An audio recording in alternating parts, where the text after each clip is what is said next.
Hello everyone and welcome back to computer programming tutorial series. এখানে আমরা computer programming প্রথম খণ্ড বইয়ের উপরে টিউটোরিয়াল সিরিজ করছি এবং শুরু থেকে এখন পর্যন্ত যতগুলো ভিডিও আছে সবগুলো প্লেলিস্ট আকারে ডেসক্রিপশন বক্সে দেয়া আছে।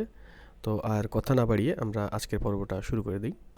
এবার আমরা একটা আর কি সমস্যা দেখব, কে কত নম্বর পেয়েছে সেই জিনিসটা আমরা দেখব। অর্থাৎ মানে 50 কতজন পেয়েছে, 51 কতজন পেয়েছে, এই জিনিসটা দেখব। তো এই জিনিসটা দেখার জন্য আমাদেরকে নতুন একটা প্রোগ্রাম লিখতে হবে। এই প্রোগ্রামের সাথে আমরা নতুন আরেকটা বিষয়ের সাথে পরিচিত হব, যেটা প্রোগ্রাম করার সময় দেখা যাবে। কোন নম্বর কতজন পেয়েছে সেটা শিক্ষক দেখতে চান। 50 কতজন পেলো, 51 কতজন পেলো, এইরকম আর কি, ঠিক আছে? তো এই সমস্যাটা আমরা প্রথমে চেষ্টা করব, বইতে যেই সলিউশনটা দেয়া আছে এটা আর কি একবারে সবগুলো দেখায় ফেলে, যেটা আর কি ঠিক আছে। বাট আমরা চেষ্টা করব প্রথমে একটা স্পেসিফিক একটা মার্ক দিয়ে দেখব যে ওইটা কতজন পেয়েছে, এবং তারপরে আস্তে আস্তে মানে উইল গো স্লোলি, যাতে এটা আমরা ভালো মতো আয়ত্ত করতে পারি, ঠিক আছে? তো আমরা নতুন প্রোগ্রামটা লিখে ফেলি। আমরা আমাদের অ্যারেটা লিখে ফেলছি।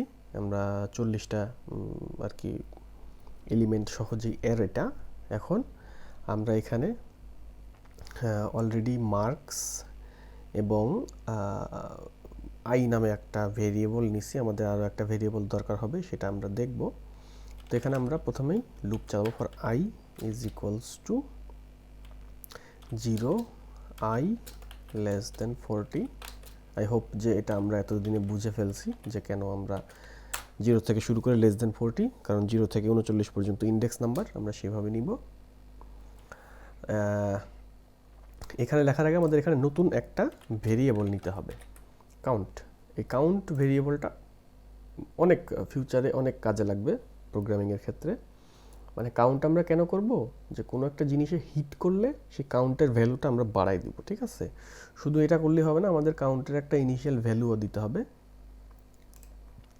ইকুয়াল টু 0 আমরা দিয়ে দিলাম, মানে যাতে গার্বেজ ভ্যালু সে না পায়, ঠিক আছে? তো এখানে আমরা দিব যে ইফ টোটাল এর আই ডবল ইকুয়ালস টু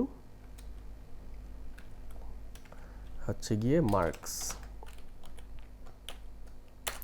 তাহলে কি হবে দেখেন, এখানে কি হচ্ছে, আই 0 থেকে 39 পর্যন্ত, মানে পুরা লুপ পুরা এরেটাই চলতে থাকবে। এবং এই মানটা যদি আমি মার্কস, মানে মার্কসে আমি একটা মান বলে দিব, এই মার্কসের এই মানটায় যদি এটা আমরা ধরতে পারে, তখন এই কি হবে, কাউন্ট প্লাস প্লাস, ঠিক আছে? কাউন্ট প্লাস প্লাস মানে যদি সমান হয় তাহলে কাউন্টের মান 1 করে বাড়বে, যেটা আমরা চাচ্ছি, রাইট? এবং এই ফর লুপ থেকে বের হওয়ার পরে আমরা আর কি এটা প্রিন্ট করব, যে আমরা সিম্পলি লিখি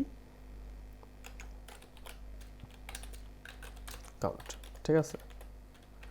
জাস্ট আমরা মানে টেস্ট করার জন্য যে আমাদের প্রোগ্রামটা আদৌ ঠিকমতো কাজ করতেছে কিনা, ঠিক আছে?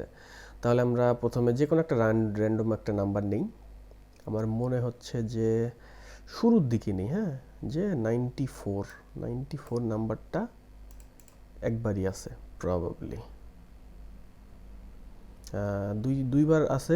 65 যেমন দুইবার আছে, এখানে দেখতেছি দুইবার, আরও থাকতে পারে, বাট 94 আমার কাছে মনে হচ্ছে যে একবার। সো 94 মানে হচ্ছে 0 1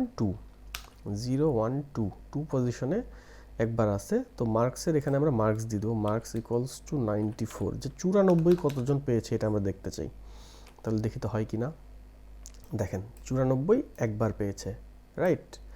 আচ্ছা, এবার আমরা একবার একটা দেখলাম, আমরা আমাদের আরও কিছু টেস্ট করা দরকার যে আসলেও এগুলা ঠিকমতো কাজ করতেছে কিনা। তো এবার দেখি 65, দেখতেছি 65 একবারের বেশি আছে। এখানে বলতেছে 65 3 টাইমস, 3বার আছে। আচ্ছা, 2বার তো আমরা দেখতেছি, আরও একটা থাকা, এই যে আরেকটা 65, ঠিক আছে? সো আই হোপ যে এটা আপনারা বুঝতেছেন যে এটা কিভাবে কাজ করতেছে, রাইট? তো এইবার আমরা কি করব, এইবার আমরা সব নাম্বারের জন্য দেখব যে সব নাম্বারের জন্য এটা কি মানে ঠিক আছে কিনা। হ্যাঁ, তো এটা আমরা লিখে দিয়েছি checking for one specific number. ঠিক আছে, checking for one specific number দিয়ে এটা এখন আমরা কমেন্ট আউট করে দিই।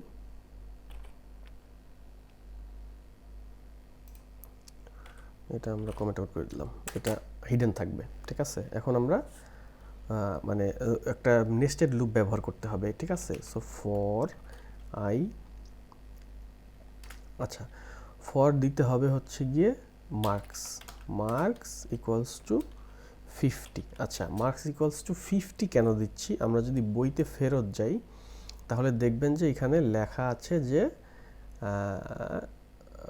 50 থেকে 100 কোনোটাই 50-এর নিচে পাইনি। এই দেখেন, কোনোটাই 50-এর নিচে পাইনি, তাই 50 থেকে 100 কত পেলো এটা বের করলেই হয়ে যাবে। ঠিক আছে, সো মার্কস হলো 50, মার্কস কত হবে লেস দেন আর ইকুয়ালস টু 100, যদিও বা 100 কেউ পায় না, এবার তারপর আমরা দিয়ে রাখলাম মার্কস প্লাস প্লাস। ঠিক আছে, মানে মার্কস 50-এর জন্য লুপটা চলবে আর কি। ঠিক আছে, তো 50-এর জন্য এই এক্স্যাক্ট সেম লুপটাই চলবে 50-এর জন্য। তো এই লুপটাই আমরা কপি করে নিই।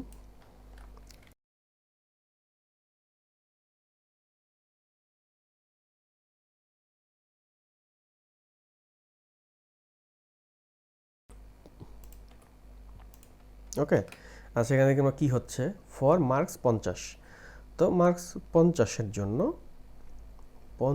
জন্য পুরা লুপটা চলবে আর কি। ঠিক আছে, 50-এর জন্য পুরা লুপটা চলবে, যে 50-এ কি টোটাল আয়ের সমান কি 50-এর জন্য আছে। আচ্ছা, এখানে আরেকটা কাজ করতে হবে, সেটা হচ্ছে যে কাউন্টের প্রত্যেকবার 0 করে দিতে হবে। এখানে কাউন্ট ইজ ইকুয়ালস টু 0 এখানে করে দিতে হবে। তার মানে এটা যদি আমরা না করি তাহলে সব একসাথে যোগ হয়ে যাবে আর কি। ঠিক আছে, তো এখানে আমরা দেখেন লুপের মধ্যে প্রথমেই যখন এই বাইরের লুপটার মধ্যে ঢোকার সাথে সাথে কাউন্টের মান 0 হয়ে যাবে, এবং মার্কসের মান কিন্তু এখনও 85 আছে। সো এইখানে টোটাল আই অফ 0, এখানে 40 বার লুপটা ঘুরবে, ঘুরে দেখবে যে মার্কস কতবার পাওয়া গেল, সে কাউন্টের মধ্যে ওই জিনিসটা রাখবে আর কি। ঠিক আছে, রাখার পরে সে আবার ফেরত চলে যাওয়ার পরে সে আবার কাউন্ট করে ফেলবে 0। ঠিক আছে, এখন আমাদেরকে যেটা মেক শিওর করতে হবে যে এই উপরের লুপে হিট করার আগে যেন ওই আমরা কাউন্টের রেজাল্টটা আমরা পেয়ে যাই। ঠিক আছে, অর্থাৎ এই যে এই ফর লুপ থেকে বের হওয়ার পরেই আমরা এখানে প্রিন্ট করব যে marks %d count %g new line দিয়ে দিই, অর্থাৎ মার্কস কাউন্ট হচ্ছে গিয়ে কাউন্ট। ঠিক আছে, অতএব দেখাবে যে মার্কস 51 এতজন, 52 এতজন। ঠিক আছে, তো এবার যদি আমরা রান করি, এই দেখেন এখানে যে কোন মার্কসটা কতবার আসছে এটা কিন্তু আমরা একই সাথে পেয়ে গেলাম। ঠিক আছে, এখানে আমরা একই সাথে দেখতে পাচ্ছি। এখানে আপনারা এই সবগুলো যোগ করলে 40-ই আসবে। হ্যাঁ, সো এইভাবে আমরা চাইলে ম্যানুয়ালি একটা করে অথবা একই সাথে সবগুলো আমরা একইভাবে দেখাতে পারতাম। ঠিক আছে, আজকের ভিডিওটা এখানেই শেষ করছি। তো খুব তাড়াতাড়ি দেখা হচ্ছে পরের ভিডিওতে। Thank you.